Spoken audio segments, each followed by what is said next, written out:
I'll begin with the calling of roll. Regent Dunkel, Here. Regent Hensley, Here. Regent Rouse, Here. Regent Gipple, Here. Regent Jaden. Here. Regent County. Here. Regent Lacy. Here. And Robert Kramer, Regent Kramer is present. We have a quorum. The meeting can proceed. Kurt told me I read this too fast last time, so the board has necessity to meet in closed session for the following reasons. In accordance with the Iowa Code, Section 21.5.1.I, to conduct performance evaluations of the university presidents and execute executive director as necessary to prevent the needless and irreparable injury to each individual's reputation. Each individual has requested that their evaluation be conducted in closed session and in accordance with Iowa Code Section 21.5.1.c to discuss strategy with counsel on matters that are presently in litigation or where litigation is imminent and premature disclosure would likely prejudice or disadvantage the position of the board. At the conclusion of the closed session, the board will reconvene in open session. Is there a motion that the board enter into closed session? Moved by Regent Hensley. Second by Regent County. Any discussion? Seeing none, we'll do a roll call vote. Regent Dunkel, Yes. Regent Jaden, Yes. Regent Hensley, Yes. Regent Rouse, Yes. Regent Lacy, Here.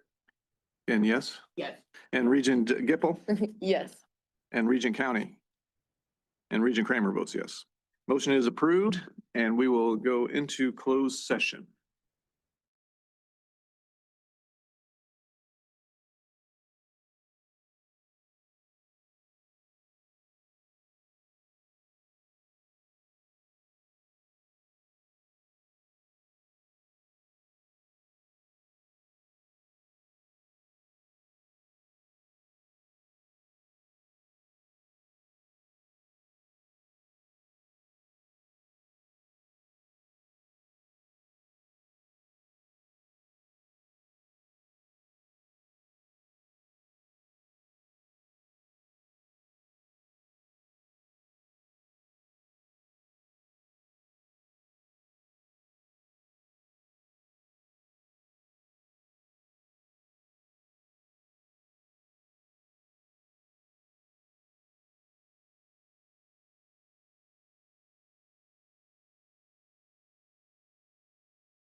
Yeah, just for Nancy to hear. Okay. No.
meeting. And are there items anyone would like to remove from the consent agenda for a separate vote? All right, seeing none. Is there a motion to approve the consent agenda? Moved by Regent Hensley. Is there a second? Second. Second by Regent Jaden. Any discussion? All right, we'll do a roll call vote. Regent Dunkel, Yes. Regent Jaden, Yes. Regent Hensley, Yes. Regent Rouse, Yes. Regent Lacy, Yes. Regent Gipple, Yes. Regent County, Aye. and Regent Kramer votes yes. Motion is approved.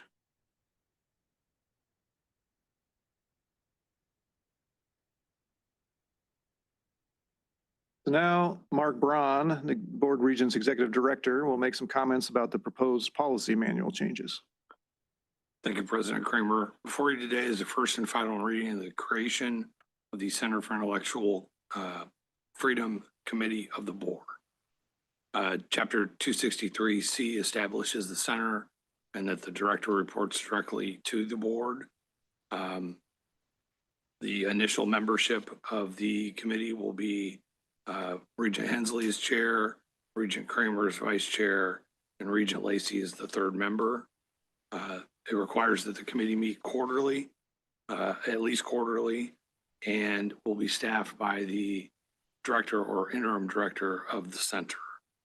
The responsibilities are laid out in your docket memo of both the committee and the director, and I'd be happy to answer any questions. Any question, Regent Hensley? Just a comment. I just think that this is an excellent way to move forward since we have so many things that are going on at the center, and appreciate us coming together as a committee. I know that I'd like to have the committee, Steve, Robert, myself meet next week. We just coordinated our calendars so that we can start talking about and laying out a plan.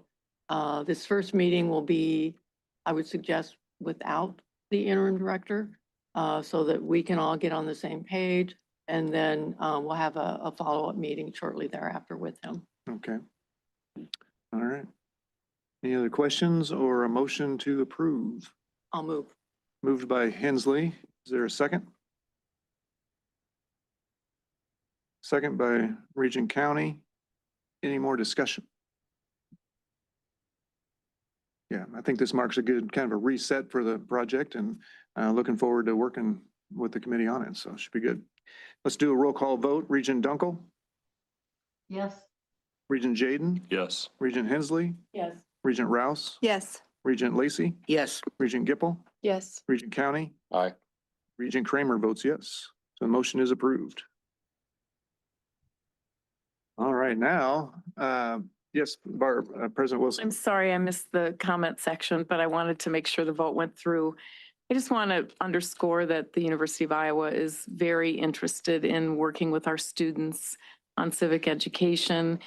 We believe in the mission of this effort, and we want to work with the board. So we stand ready to help. We want to, but most importantly, we want to make sure that our students don't end up with a longer time to degree or more cost in their education. So we're delighted that you're going to take a stronger role, and we want to be helpful in that capacity. Yeah, thank you very much. That's what, we appreciate that. And that's our goal as well, what you just laid out there. Yeah, Regent Hensley? And I do appreciate that comment very much, Barbara. And I know that we're working hard to ensure that we don't increase the time or the cost. I'm confident that that will be the resolution. So thank you. All right, moving on. We're looking for a CyTown update. So Mike Norton, the General Counsel at Iowa State, is online. And Good afternoon. Thanks for letting me have the opportunity to give you an update today. Back in December, for those individuals who may not have been with us in December, the board approved the site development leases for the structure of the site development lease for the CyTown development project. You recall the CyTown development is a mixed use development that will be built between our Jack Trice Stadium and Hilton Coliseum on the main campus of Iowa State University. There are a couple developments that have occurred, and I think we always joke about this, but whenever there's construction delays, it's always the weather or the lawyers.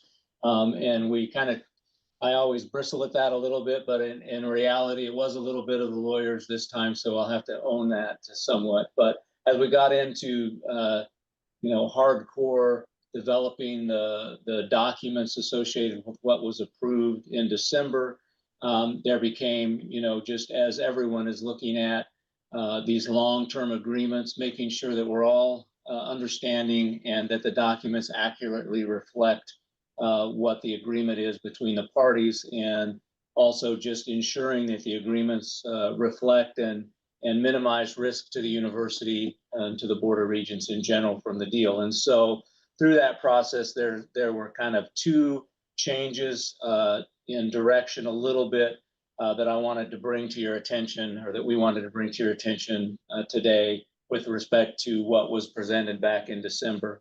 One of the biggest changes is we've struggled with how the amphitheater is funded.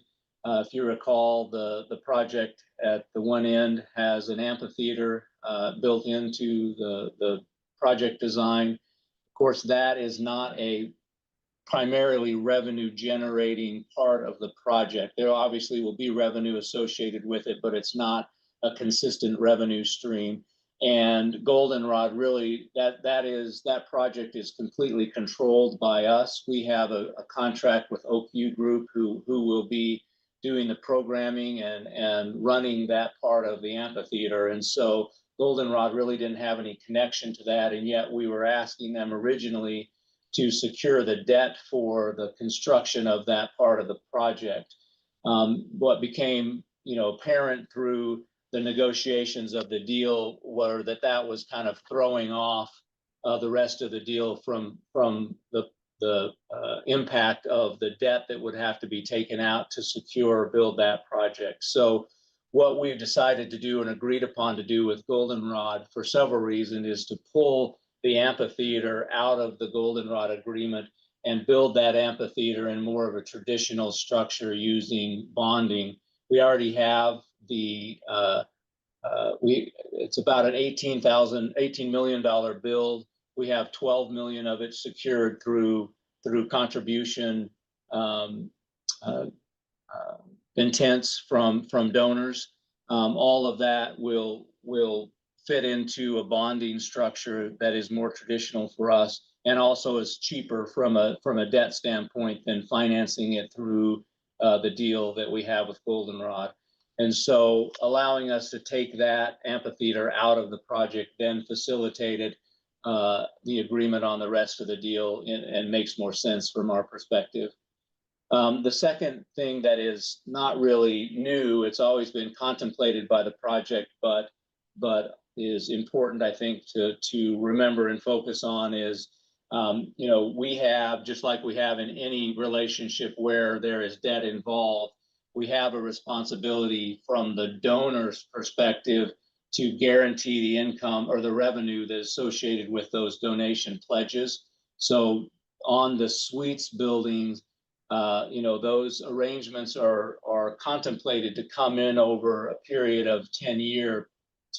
So the contributions, the donations supporting that will come in over a period of years. And of course, we will be expected to guarantee that revenue to the project over time. And so there's a side letter.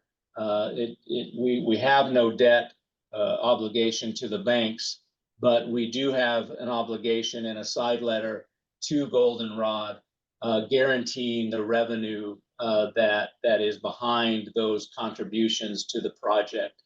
And that will allow Goldenrod then also to be able to secure the financing necessary for the construction of those buildings. So those are the two primary differences between what we brought to you in December and what we're bringing to you now. I would say also through that time period, we have been able to hone the numbers a bit in terms of cost, and we've also done a lot of testing of our assumptions and of our pro forma So if you go back to the December 25 minutes of the board meeting, there is a pro forma associated with the agenda item for CyTown. And so I direct you back to that if you have interest in the pro forma. Those numbers have changed slightly.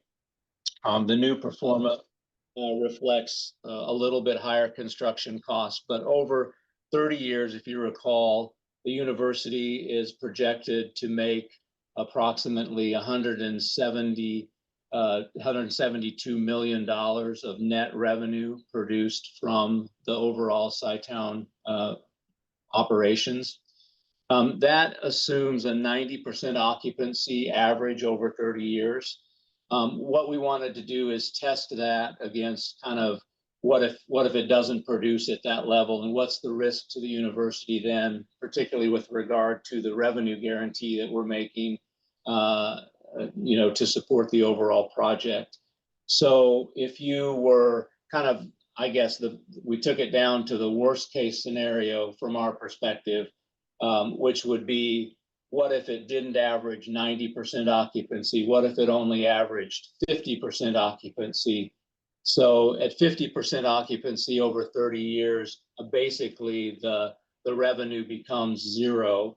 The net revenue becomes zero, but all the costs are still accounted for and paid. So even at 50% occupancy, there'd be no risk of the revenue guarantee coming into play against the university. We don't believe that is likely, or even we believe it's a highly unlikely scenario that the 50% mark. Just for reference, right now we've taken a couple looks at a couple comparators just so that we can kind of check ourselves, but the Research Park right now, which obviously does a lot of similar type transactions with business entities in terms of office space and other space, they're 95 to 97% occupied in those properties. With the suites, we're looking at comparing that to the Jack Trice suites. Right now, the Jack Trice suites are over 90% occupied and have been for 4 years. We have a lot of confidence in our ability to maintain, a much higher level of occupancy than that dire kind of prediction or worst case scenario. Of course, Goldenrod also has the incentive to do that as well. They don't make any money on the project unless the commercial side of the project is fully engaged, and we're excited about the activity that we're seeing there with respect to potential vendors and partners in the building. Also, just as an update, we're scheduled for a groundbreaking for the rest of the project for September 2nd at 4 o'clock. You'll all be invited and have that invitation come to you formally, but just to put that on your calendars. And at that time, we'll be able to announce some of the partnerships that we're developing that will go into the various food and beverage and other retail and hotel and other operations across CyTown. So with that, happy to answer any questions or receive any feedback. And what's amazing with this project, even at that dire situation of 50% occupancy and we break even, the university still ends up with like $579 million of assets at the end of the 30 years. So that's what makes this project very unique and a good creative solution. But questions we have? Can you give us an update on the timeline? Are we on schedule? You made reference to maybe a little bit of delay there, but could you just update the timeline? Yeah, we're a little, I think we had suggested that we'd be done fourth quarter 27. It's probably slipped into 28 now. So we're a little bit behind where we were before. But the September 2nd groundbreaking will be important, and we'll get even more kind of concrete timelines as we go forward from there. The one timing thing I would say is that, again, I don't know this for sure, but it's trending towards, we were thinking that the hotel would be, significantly behind the rest of the development construction. I think it's that is tightening up. where the hotel and the rest of the construction will be closer together in time in completion. So we're excited about that as well. Excellent. Thank you. Other questions? Jaden? Mike, couple questions. Can you put a dollar amount on the revenue guarantee? So, yeah, over time, over the full 30 years, the revenue guarantee comes to 160 million. And the occupancy you're talking, that's for retail and the suites and the hotel? Or how do I think about that? Just the So retail suites? That's basically the suites at 90%. Suites at 90%. Yep.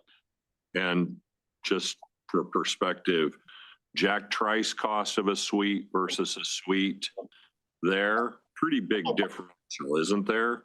Not a great comparator, maybe? Yeah, I mean, I'm not the expert on what the Jack Trice suites are. You might have more information than I do about that, but Yeah, I would say, I think if you're, 50 grand a year for a suite and 2 grand a month, I think you can get into Jack Trice for 15 grand a year plus your tickets. If you can get on the list, or 20, so. yeah, the suite, the CyTown suite obviously is more than that for sure. Okay, but just helpful. But I would say also the performa is very conservative in that the CyTown suites are 10-year deals, and we have the performa currently flat across 30 years. I would anticipate that at the end of 10 years, it's going to cost more to get into the suite than what it will cost now. But for the performa purposes, we've just held that flat across the 30 years. So I think that's ultra conservative as well. I would agree. Do you have flexibility in the agreement on the second suite to modify that to mixed use or something, if that's a direction you want to go? Absolutely. There would be ability, and that would be true, even if, let's say we for whatever reason went to 50% occupancy of the suites, we wouldn't just let that sit at 50% vacant. There would be ways to modify and restructure to capture the revenue, from a different way. Thank you. Other questions? All right. Well, thank you. Thank you for all your work that you're doing on that. And yeah, we look forward to the ribbon cutting and our groundbreaking and getting things underway. And also clarify, Mike, all the buildings are going to kind of go under construction at once is the plan? That's correct. Yeah, but the hotel, there might be a little bit difference, but everything else will go in construction at the same time. And we're hopeful that the hotel will either be at the same time or shortly thereafter.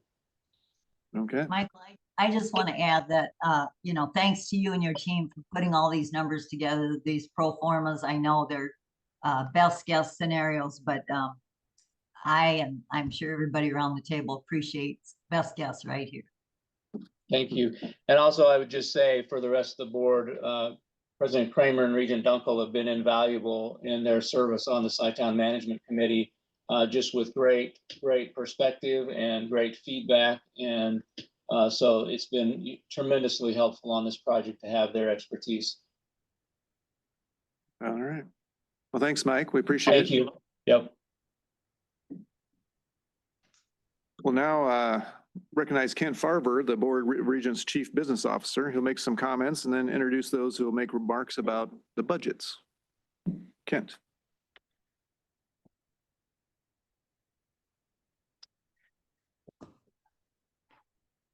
Thank you, President Kramer, and good afternoon. Before the board today are the fiscal year 2027 operating and restricted fund budgets for the University of Iowa, Iowa State University, and the University of Northern Iowa, along with the budgets for the board office and Lakeside Laboratory. Separate budgets for university athletics and residence systems are also included in your docket.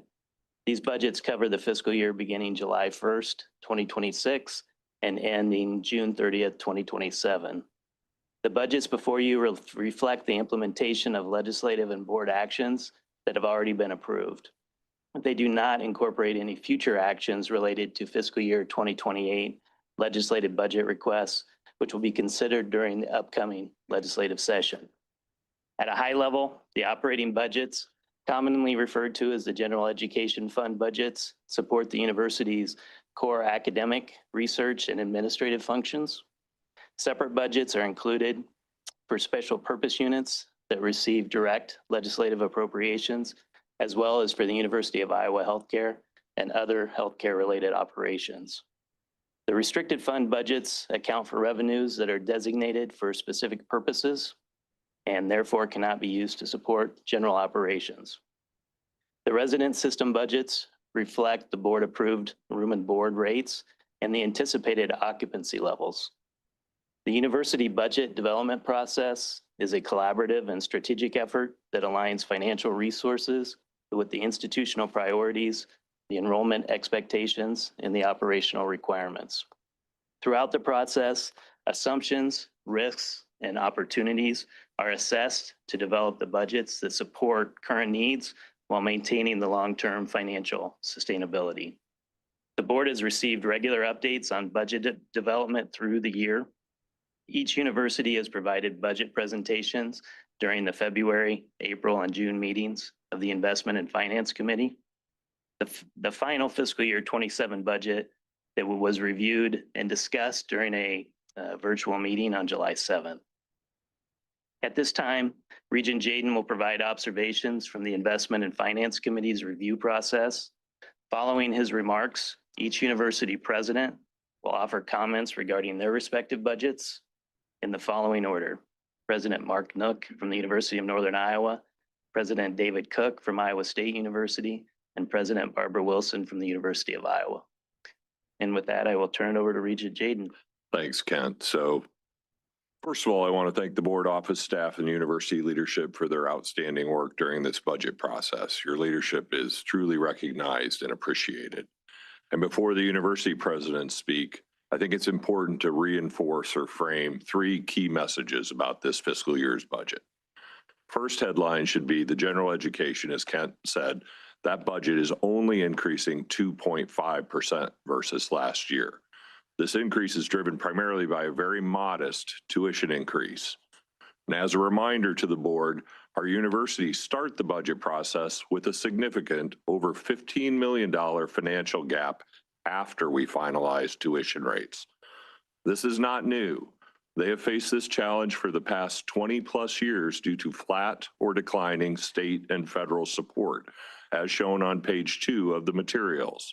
And the universities have once again done a great job of reallocating costs and reducing expenses to support strategic initiatives and fund compensation increases for faculty and staff. Second, as Ken said, we have a comprehensive budget process with multiple reviews across a broad range of organizations. Within the universities, the board office, the Finance and Investment Committee, and 3 touch points with this board prior to this meeting. This process ensures alignment with key strategic priorities and enables support for the universities to continue to generate significant value for the state and alignment with workforce needs. And third and finally, I want to recognize the strong focus and outstanding work by the universities on cost efficiency and effectiveness. Without this leadership, we would be severely challenged to close the aforementioned financial gap. As my normal reminder, we're never done with cost, right? There's much more to do. Our REAPS initiative this year will be critical to identifying future new revenues and cost savings to maintain the excellent and high-value education provided by our region institutions.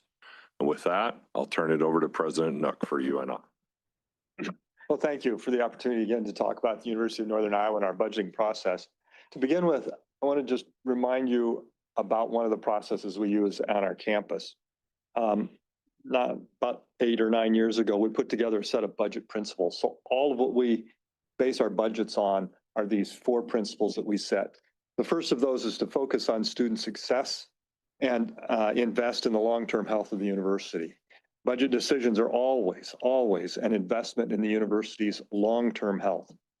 Number 2 is honor our processes with shared governance and bargaining units. It's very vital on our campus, especially the shared governance of our university.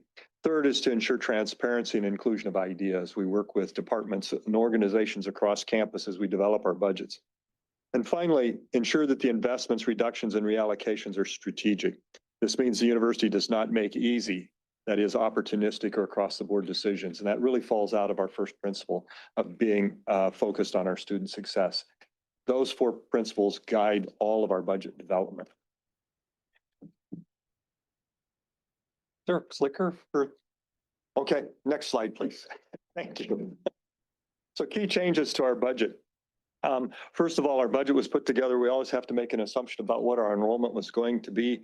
And we had to make that assumption last year, and we move our budget from one year to the next. The budget was put together in the last fiscal year, assuming an enrollment of 9,349. We ended up a little bit short of that. We were a little more conservative on our enrollment. We projected enrollment for this fall of 9,085. Right now, it looks like we will exceed that nicely. So our budget is very, very safe and conservative in that regard. But that change alone amounted to a decrease in our budget, even with the increase in tuition of about $3.1 million. So that is a key change. One other key change, we had state support for the Neighboring States Initiative and the nursing initiatives. Those were run through restricted funds, but they do come into the general budget in the end to help us as we build out the Neighboring States Initiative to offer in-state tuition to students from the 6 states that border Iowa. And then what that amounts to then is a net general fund and restricted fund decrease of about $2.36 million for the university. The housing and dining budget is also in your packet, and you'll notice that we see significant revenue growth there of about $1.5 million. That occurred primarily because we had an increase in occupancy to 3,550. It's about 119 additional. This really speaks highly of a recent change that we made in bringing down Campbell Hall and then bringing online Trailside apartments. With the addition of apartment complexes as opposed to sort of standard dormitories, students are much more willing to stay in our residence halls into their 2nd, 3rd, and 4th years. We've seen the occupancy rates go up. We've also really put an emphasis on helping students recontract and stay in the residence halls through a contracting process, but also through things that happen in our residence halls. So those are sort of key impactors in our budget. Next slide, please. Some of the budget development challenges, a couple of them, one of them is the 3% inflationary increases that hit all of us. It hit salaries, it hit energy and utilities, supplies and equipment. It was a major impactor, and without an increase in the state support and 60% of our general fund budget coming from the state, it produces a significant impact on the university. It's clear that even with a flat tuition, we would not be able to make up the difference between where we're at and the 3% inflationary increase. One of the other challenges in developing this budget is that 71% of our budget is in personnel. So that if we need to take a reduction, most of that reduction is going to have to be within personnel, and that means salaries and positions. Next slide, please. But faculty and staff compensation is really important to the providing the quality of the education that we deliver, the experiences outside of the classroom as well as inside the classroom, the opportunities that students have to learn, to grow, and to develop. We did see on our campus, both faculty and our merit staff have unionized organizations, and so those are bargained biannually. Those were bargained almost 2 years ago now, so we knew exactly going into the year what those increases would be. P&S and institutional officials are not bargained, and those were handled at the 3% level as well. Again, just a reminder, these salaries constitute 71% of our general operating budget.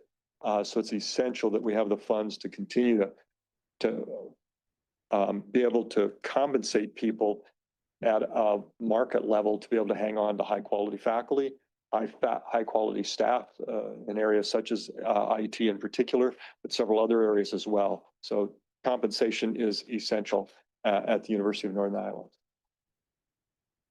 So balancing our budget, again, the principles are really important here. And again, focus on the student success and then making sure that the allocations are really, really strategic.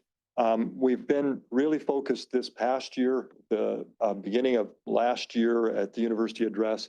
I asked all of our vice presidents to focus on new streams of revenue. Where can we generate new revenue in the university and look for things that we haven't done before. Housing and dining has been really good at this over the past year and has grown their summer programs, the use of the residence halls during the summer to generate revenue, especially for the housing and dining program. It's an auxiliary institution, so those funds stay with housing and dining, but it has helped them as well grow their programming there. Athletics has worked hard to improve the use of their facilities as a non-athletics venue that is not used for UNI athletics, but bringing in whether it is AAU athletics competitions, other athletic competitions, or non-athletic competitions such as home shows, sports shows, concerts, things of that sort. And student life has really stepped up with summer programming, and in particular with new camps on our campus, some large camps generating significant revenue for student life, which can help offset some of the decreases that we have because of the inflationary increases. We have asked all of these institutions to really shoot for a 10-year horizon to be able to pull back on the level of state support that they receive for non-academic purposes so that we can put more of the university's general fund budget right into supporting critical academic affairs and academic support services. To address the athletics budget, all three of us are at Division I athletic institutions, and it's a chaotic time in athletics, especially at the Division I level. And it's a little easier at Division II and III, but it's still a complicated landscape at the moment. The impact of legal determinations at the NCAA, whether it's the House settlement or a couple of others, have significantly impacted the distributions from the NCAA to our conference and from there to the university as well. The impact of NIL and revenue sharing is also hitting our budgets. To remain competitive, we've had to engage in NIL, name, image, and likeness revenue sharing payments. This year, we have put together more realistic revenue growth projections, including the use of the facilities, asset marketing, game day promotions, philanthropy, and including a reimaging of our Panther Scholarship Club into the Ever Loyal Club and how those funds are used. We saw record giving to that particular club, now called the Ever Loyal Club. We also had a record day of giving during the Live Purple Give Gold Day and also during the Our Tomorrow campaign over the past 9 years. We did see in this year's budget significant personnel savings with the retirement of a men's basketball coach, long-serving men's basketball coach. And then as we manage some of the other retirements and resignations, we held a couple positions open for a while, and that yields some salary savings along the way as well. So those are some of the major challenges that we faced and ways that we've handled them within athletics. With that, thank you, and I'd be happy to answer any questions that you might have about the budget. Any questions for President Nook? Thank you. All right, thank you. And do you need to take off then? Okay, yeah, we appreciate. Yeah, safe travels.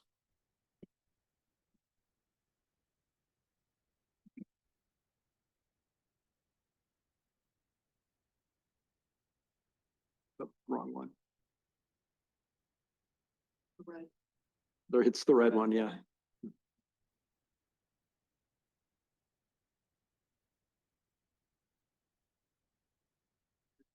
All right, very good. I'll go ahead and Regent Kramer, I'll go ahead and jump in, and you'll hear a lot of, I think, some similarities there in terms of what we just heard from President Nook in terms of challenges and how we're setting our priorities and all the rest. But I'll go ahead and jump to the next slide there. And as far as this overview goes, I just want you all to know that, as we think about what you just heard, UNI's 4 basic priorities or commitments when they think about their budgeting. This is sort of what guides us, our commitment to the land grant mission and our strategic plan. When I interviewed, I said this, and I continue to say it, we have a very solid strategic plan. As I'm moving forward, I'm going to build on that plan. Especially there are 4 pillars to that plan that I think are critical, and all of our budgeting is going to tie into that kind of thinking. And so kind of fortunate to be walking into that. Of course, the commitment to the operational excellence around fiscal responsibility is critical, Regent. Jaden mentioned that at the beginning, that we're very proud of what we do when it comes to efficiency and how we're thinking now about revenue in ways that we never have. Thinking outside the box, that's critical, and actually appreciate the work being done by REAPS, because any opportunity for efficiency and new revenue is going to be paramount for us moving forward. So that is interwoven into this presentation. And then, of course, again, as you just heard from President Nook, there are a lot of real challenges out there that we're all facing and that higher ed is facing. And so that's also part of the thinking as we move forward with our budget this year. So one of our great revenue streams, of course, is enrollment. We all know about the enrollment cliff. It's tough. It's tough in the Midwest. It's tough in the upper Midwest. It's tough in Iowa for all kinds of different reasons. We feel good about enrollment. I think we'll be flat this fall. A big part of that is our investment in retention. This is an all-time high, 89.1%. That means freshmen are coming back as sophomores, almost 9 out of 10 students. Particularly with the land grant institution where it's all about access. I think there's a lot of pride in that kind of number, and we're moving in the right direction. I think we're going to continue to move. That's because we've invested in the right things, and especially when you're hitting tough enrollment times, I think making sure you're treating the students the right way and making sure that they're successful is critical. So that's been helpful. Probably the biggest hit for us when it comes to enrollment, the biggest challenge is a little bit outside of our control. It's international enrollment, in particular international graduate enrollment. I think that's a national trend. There's just a lot of uncertainty out there. I think we'll get through that, but for now, that's probably part of this. Of course, as I kind of mentioned already, investing in student support and financial aid is critical. And one of the things I'm proud of is the investment in an increase in financial aid as we get through these times. And affordability is always going to be top of the list when you talk to our students. And it's really important to us as well. So to our ability to be able to redirect dollars to financial aid is critical, and really appreciate the board's support of that modest tuition increase, because that's in part what's helped us kind of get through this. So next slide, please.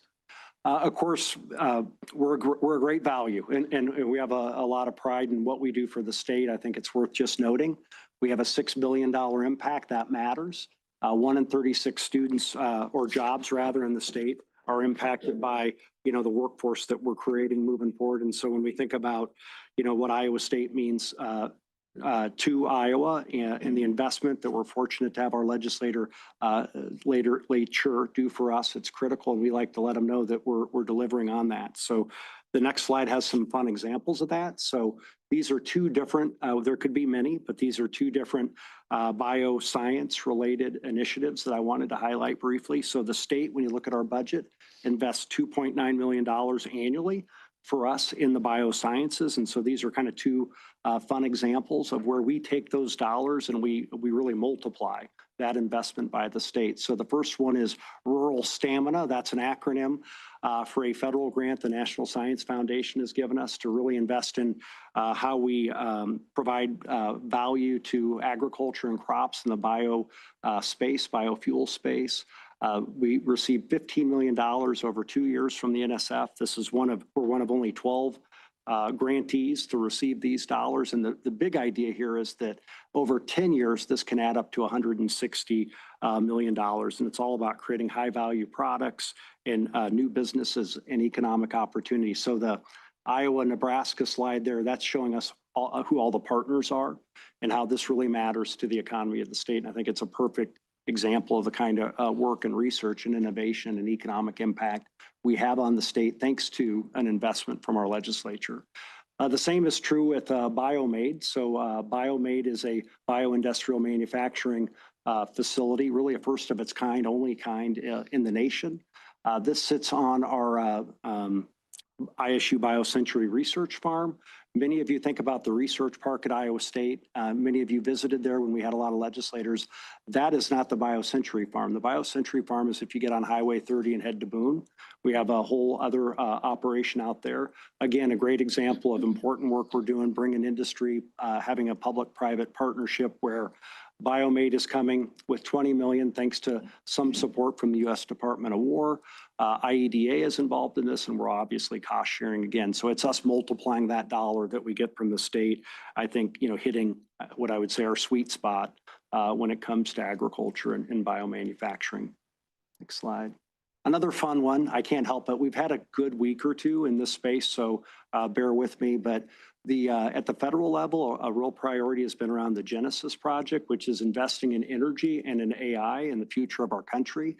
And so our faculty across the enterprise really worked very hard over the last few months to put forward a number of different proposals.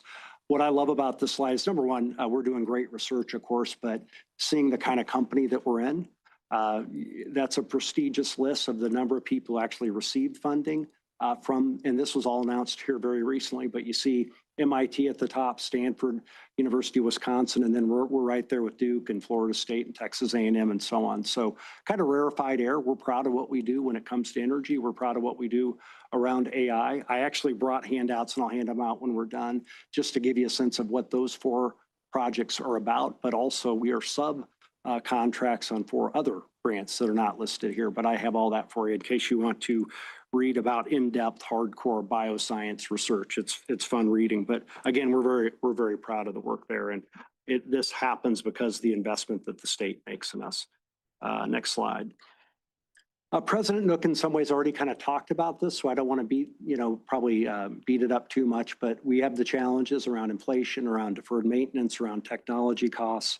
Very proud that we're wrapping up a centralization of all of our IT on campus. That's been a 2-year process. We'll wrap that up by the end of fall. A ton of efficiencies and cost savings, perfectly in line with REAPs. And I could go into great detail about what that really means to the institution, but it's us, again, really trying to get the most we can out of the taxpayer dollar. But again, these are very real challenges. And, our greatest assets are our people, and we need to invest in our people. We we'll plan to have a modest 2.5% increase that will be initiated in January for our faculty and staff. So we're proud of that. That's important, but we'd love to be able to do more because we are in a national market for talent. So investing in them while trying to balance all these kind of headwinds is a big part of really what we're trying to do every day. So next slide, please. You've seen this slide before, so I don't know if I want to belabor it too much or not, but there's just all kinds of different ways that we're thinking about efficiency. We're thinking about operational excellence. I might, rather than reading any, bullet points here, just say if you have questions, I'd be happy to answer them. But a couple of other initiatives in the time since I began, we're taking a hard look at our budget model across the academic enterprise. So in the early 2000s, we put in basically an RCM budget model, which was probably kind of cutting edge at the time, ahead of the curve, but we haven't looked at how it has evolved and how it can change and how we should think differently. And so that's a big priority for us to really just make sure that it is incentivizing the right kind of behavior that we need to drive candidly enrollment. And so that will be important in getting everybody on the same page. I think what we have is good, but we want to make it a lot better. So that's a real priority for us. And then also we've stood up a university committee that's been in place now for quite some time, really thinking about, I'd say it's almost like a REAPs committee. How do we drive revenue? How do we think about new sponsorship ideas? That is the world that we live in now. And so we have David Spalding, who you all know, the former president of Iowa State, interim president, leading the charge, and his background in finance is perfect, along with another number of other colleagues there that's critical. So next slide. All that, I would just, want to kind of remind you that we're pretty efficient. We do a pretty darn good job. I know you all have seen this bar graph in the past, but we're proud of how we spend the dollar that we have and put as much of that as possible, toward instruction, toward our students. That's critical. And so when we are talking to legislators, alumni, donors, stakeholders, industry folks, I like to show them the slide that we think we do pretty well. I'm not convinced that we're comparing apples to apples down at the far end either, as we've looked into that. But nonetheless, I think we're doing great work. That doesn't mean we can't do better. That doesn't mean it's not important to think about efficiencies and revenue opportunities. We have got to think differently than we ever have, and I'm committed to that, and the institution is. But I don't want it to be lost that we're pretty darn good too. Next slide. Which brings us to athletics, which is sort of my last slide. Of course, this is the challenge we're all facing in our own way. Every university is facing it at all kinds of different levels. We of course are doing everything we can to adapt, to evolve. In lots of examples of how we're thinking differently when it comes to creating new revenue. I learned earlier today that we've had an all-time record high in fundraising when it comes to athletics. I got that email from our athletic director, so we're proud of that. Thinking differently about how we use our facilities, how you do things like concert, of course, alcohol sales, having different events. That has to be all about everything that we're doing there. And so I think we're grinding through difficult times, but we have great leadership.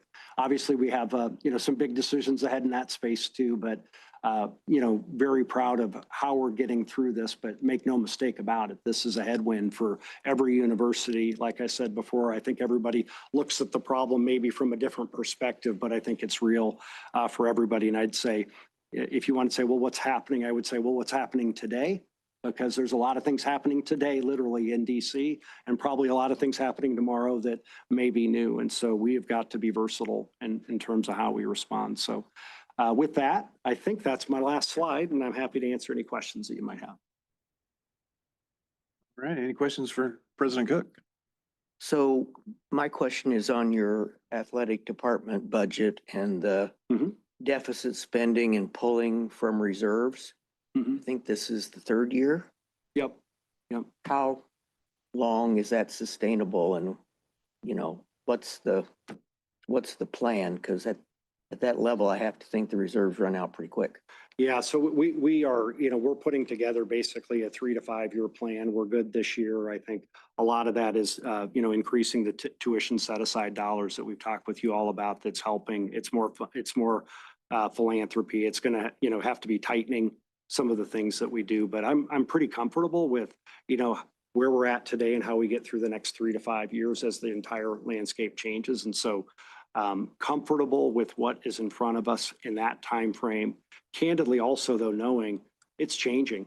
I mean, every single day. And so we're going to have to figure out how to, change and evolve with that. But, that's a plan that's with the university, that's with athletics, with the foundation, and then a big push on the industry sponsorship side too. Assuming 20 million out of the reserve in fiscal 27 is correct, how much is the reserve? Yeah, well, the reserve's getting down there to, I think it's, and Sean Reeder's on the call here too, but I think it's, down to about in the under $10 million range. And so we've saved a lot from last year to this year on that. But again, I think it's us thinking completely differently on how to extend that over the next couple of years. So at the end of fiscal 27, the reserve's completely gone and you're going to have to borrow from somewhere. I'm just trying to understand. John, do you mind adding? No. Regent Lacey, there will be some of the reserve left going into the next fiscal year. Of course, we're working, day in, day out to identify additional cost-cutting measures and revenue generation ideas to make up for what we've been drawing on the reserve from last year and what we're drawing on it in fiscal year 27 going forward. But as President Cook was saying, we're working in close partnership with the athletics as well as with the foundation to come up with a plan that addresses that to get us through the intervening period until we have the opportunity to really drive more athletic revenue from the renewal of the next television contract, which will be in 31.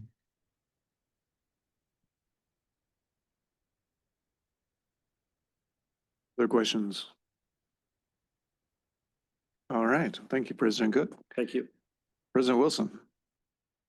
Thank you. I think you're going to hear some similar themes here, which you might expect, given that we're all facing similar kinds of challenges. next slide. Just to set the stage, and we've already talked a little bit about each of these, but these are the kinds of environmental factors that we're working with every day. Some of them have become more acute and more challenging.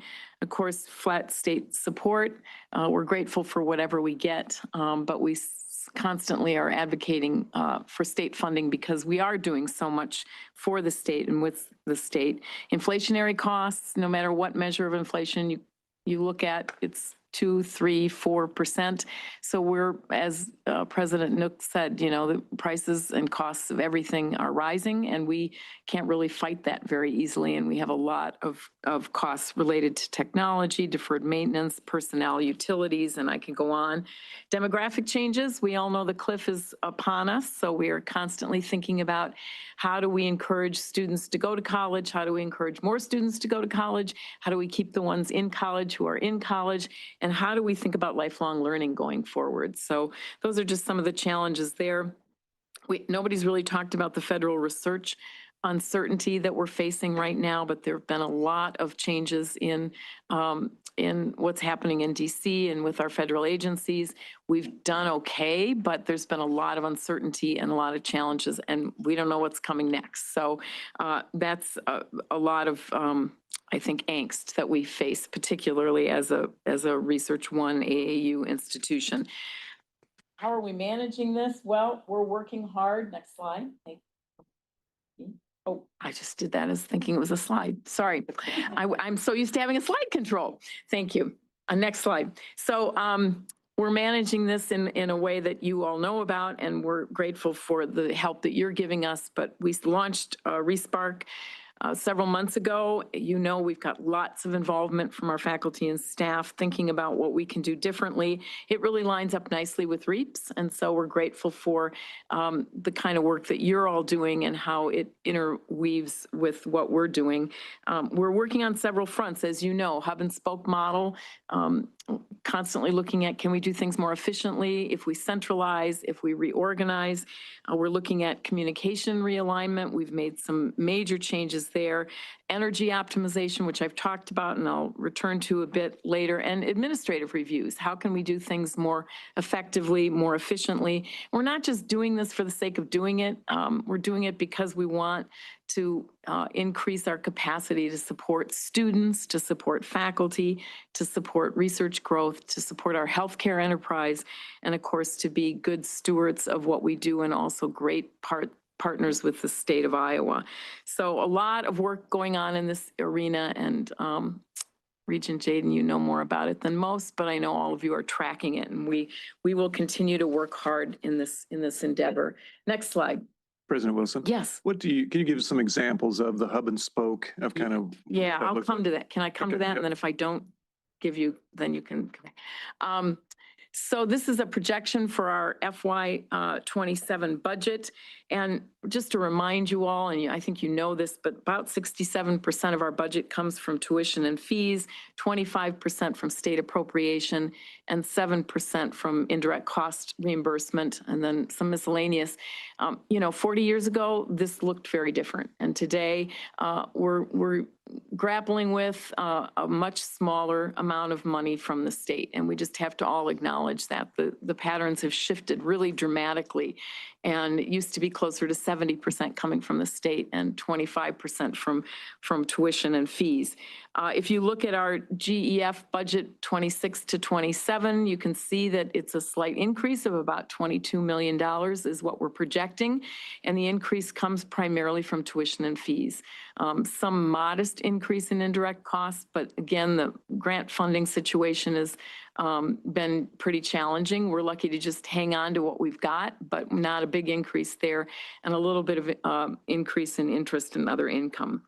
So if you compare the two, we see about a $22 million increase between one year and another. Don't press that button. Next slide. Thank you. This is just an outline to remind you all and to help us think about where's the money coming from. And it lays out undergraduate, graduate, professional, and other tuition, resident and non-resident.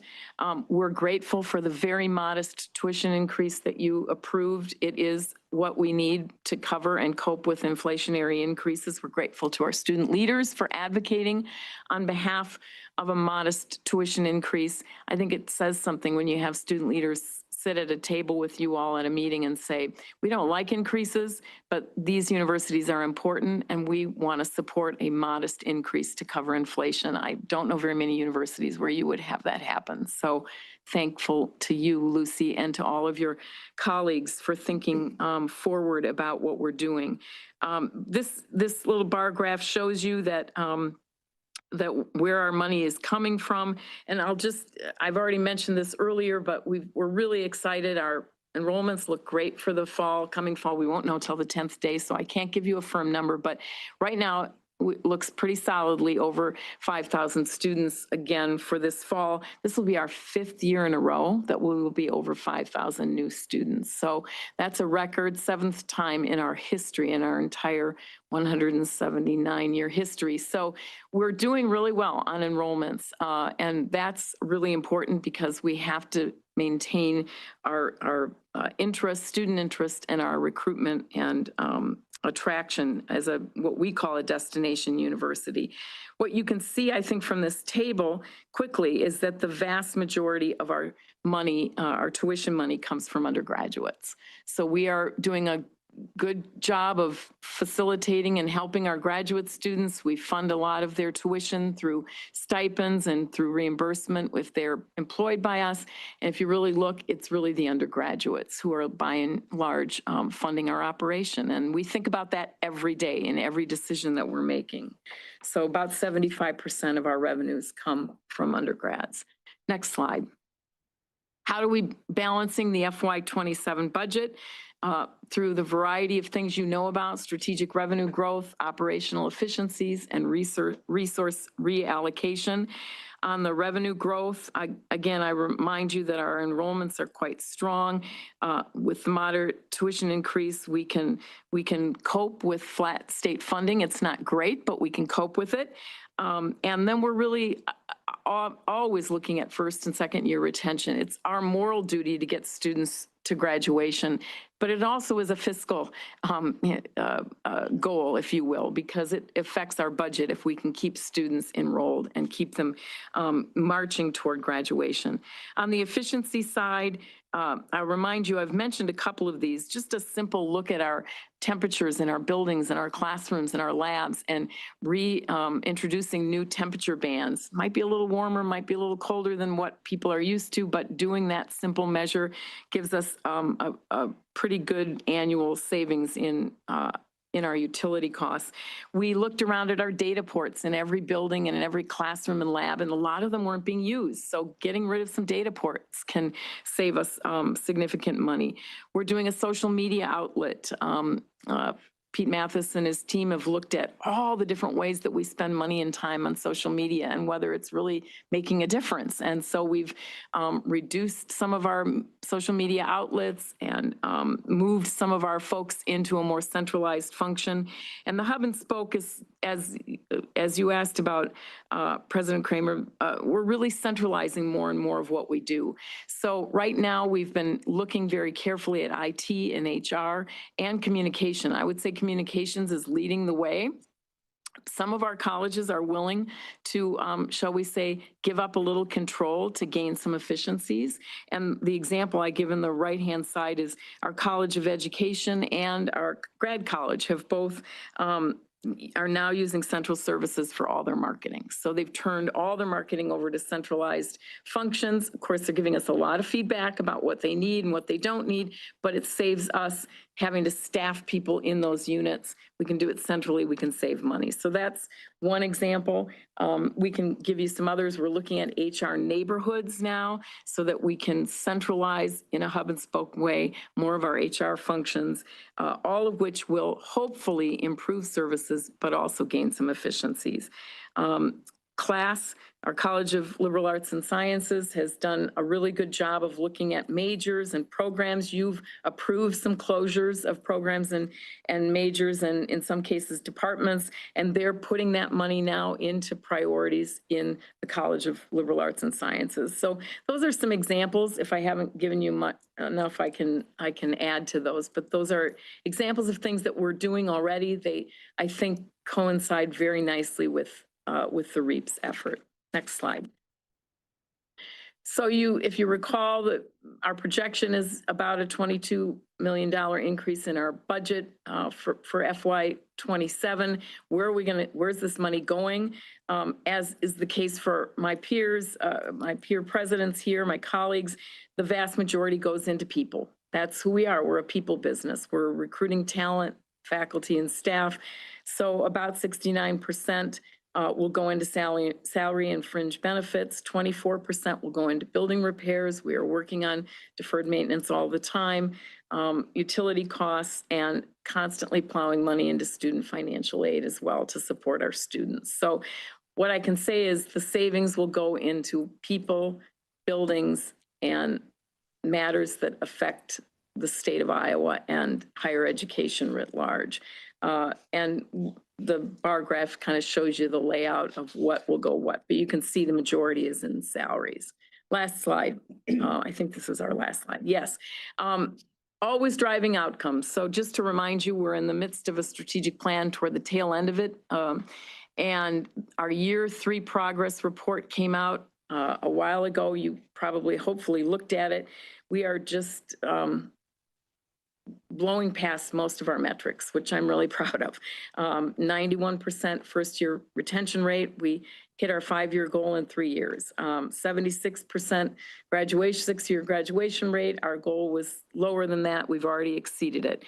92% of our students report that they've had a high impact learning experience, like an internship, a research opportunity. We had a 90% target there. Scholarship support, we're exceeding that goal. Patient capacity, we have exceeded that goal. We'd set 30% increase and we're at 47% increase. And even in spite of all the changes and challenges in DC around federal funding, our research expenditures are up 6.2%. So I'm just proud of all the people that we have, the work they're doing. We're lean, we're mean, and we're exceeding a lot of our goals. And we'll continue to work with you to make sure that we're doing the most we can with the money that we have. It's our job to do that. So thank you. Questions? Thank you, President Wilson. Any questions for her? I just had one question for both of you. There's some really interesting and clever things being done on the cost side. Do the universities have a way to share, hey, we found this idea, you might want to think about it? I think REAPS is doing that. There's groups from each of our campuses meeting regularly, and I think it's been really helpful. I know it's been helpful for our people. So No good idea goes unshared, Steve. They're all great at sharing, and REAPS will continue to surface more of that. Any other questions?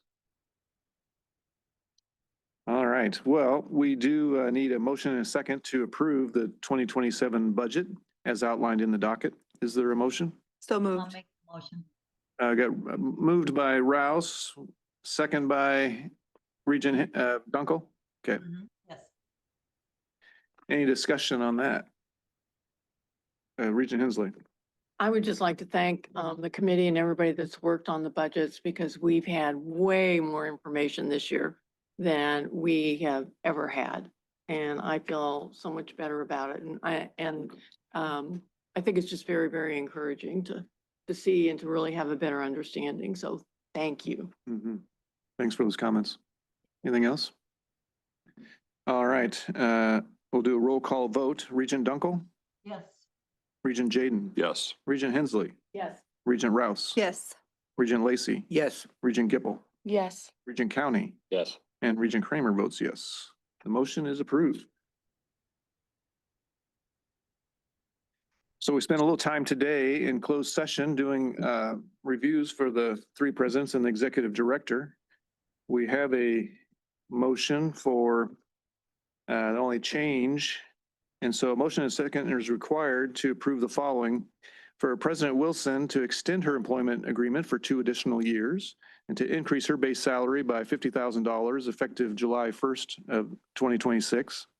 Establish a new deferred compensation plan commencing July 1st, 2028 and terminating June 30th, 2030 with the annual contributions of $555,880, which matches what the current contribution is. Is there a motion to approve this? So moved. Moved by Lacy. I'll second. A second by Rouse. Also known as Regent Rouse. Any other discussion? And we wanted to say, we really feel like President Wilson, that you hit all your benchmarks. You're just knocking it out of the park with so many big constituencies, with the healthcare, with the students, with the faculty, with athletics, just doing a great job. So we appreciate what you're doing and what all the presidents are doing. We feel like we have 3 great universities with a lot of great leadership. Any other discussion? We will take a roll call vote. Regent Dunkel, Yes. Regent Jaden. Yes. Regent Hensley. Yes. Regent Rouse. Yes. Regent Lacy. Yes. Regent Gipple. Yes. Regent County. Aye. And Regent Kramer votes yes. The motion is approved.